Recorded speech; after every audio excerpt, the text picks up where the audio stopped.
Touch will always say, you know, if your magazine doesn't arrive by Friday, magazine doesn't arrive by Friday, call.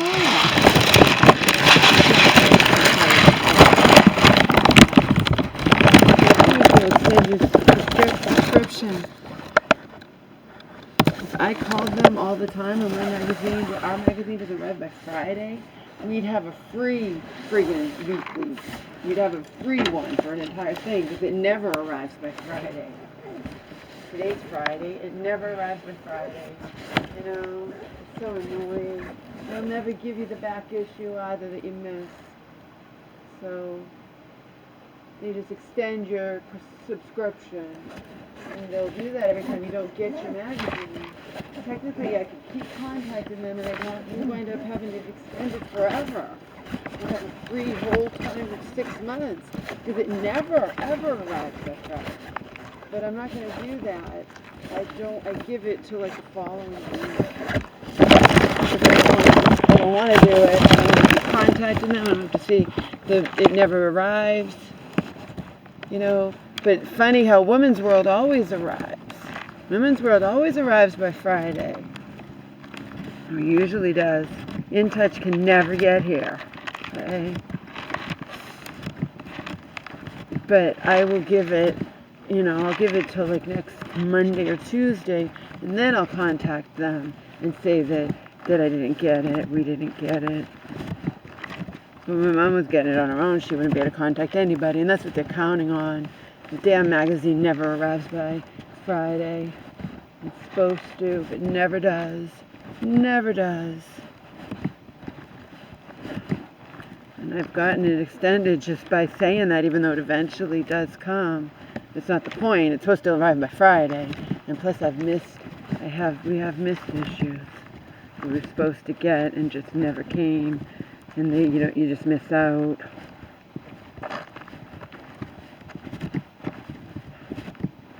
But yeah, of course, she wants to pretend.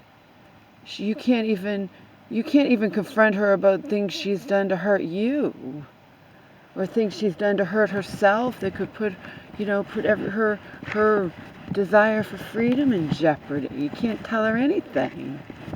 She doesn't want to hear it.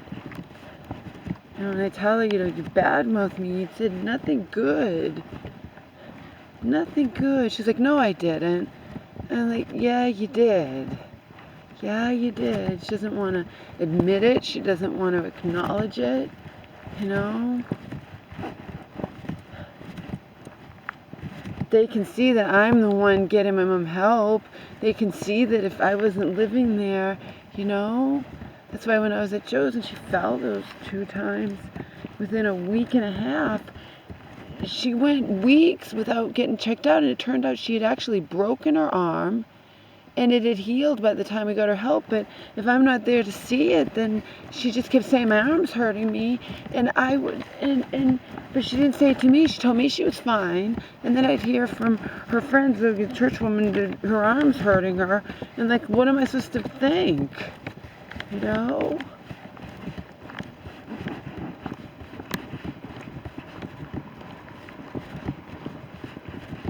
It's naive to think that nobody's ever going to, quote, yell, unquote, at an elderly person who is being belligerent and obstinate and all that.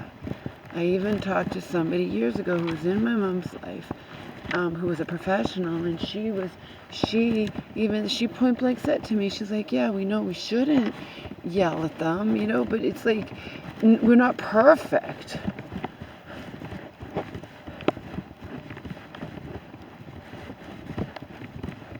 At least she didn't come up with anything else, because there's nothing else to come up with.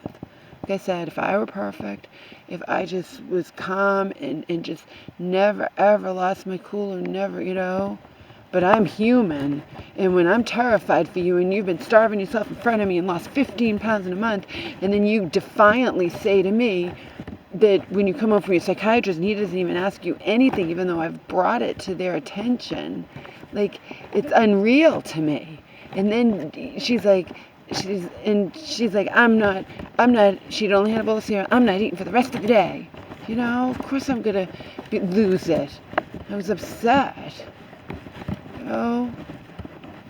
Yelling out of concern is not the same thing as yelling at somebody. Oh, like, what's wrong with you? You left this dish in the sink, or you did this, or you did that. No, I never do anything like that. I do it in terms of when she's putting herself in danger. It's all about that. That's why. But when he said to her, he said it, and I'm like, oh my God, what else is she gonna say? She had nothing else to say. Okay, what else does Laura yell at you about besides food? And my mom was silent, you know. And of course, like I wrote later, and to defend myself, you know, I wrote in another message to him. Yeah, I don't yell at my mom all the time.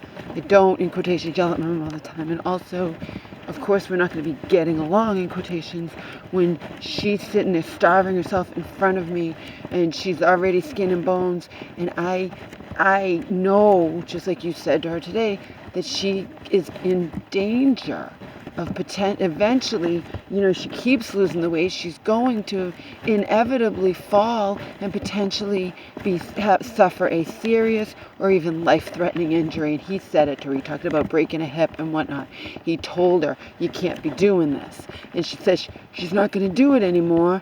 And she hasn't been doing it the past couple of days. She's had 3 meals. She's had water. She's had whatever. But then it doesn't explain why she started doing it in the first place, you know? And then you try to ask her why she started doing it in the first place. She's like, well, I'm not doing it now. I'm not going to do it anymore. But that doesn't say why you did it in the first place. And you're not addressing anything. Oh, Joe thinks she hates herself. Joe thinks she might hate herself for calling the cops on me that time for no reason. Who knows? Okay? The fact is, you can say stuff to friends. You can even say stuff to your 15-year primary care physician who knows everything, knows all the crap, who I've cried to repeatedly over the years, cried to about that agency, cried to about my aunt and all kinds of crap and everything, and about my mom. And one time when he didn't even know me that well, he actually, I was saying what was happening with my mom. He knows the whole history, and he cared about me. He's like, do you feel safe in the house from your mother? The first person that ever cared about me. Everyone just concentrates on my mother, you know? And even though she was his patient, he asked me because he could see that I'm articulate, and I was trying to explain to him what was happening, that why she didn't even want me there. And I wanted to make sure if she's going to lie through her teeth that he knew the truth of what was happening. And it all blends together. But the fact is that he knows the history. A total stranger meeting us for the first time, female, you know, around half my age, probably a little older, but not my age, not even close, you know. And my mom's going to sit there and say nothing good about me. Nothing. It's not even balanced out because she just wants to turn it all on me. She wants to lash out at me for bringing what was happening with her to their awareness.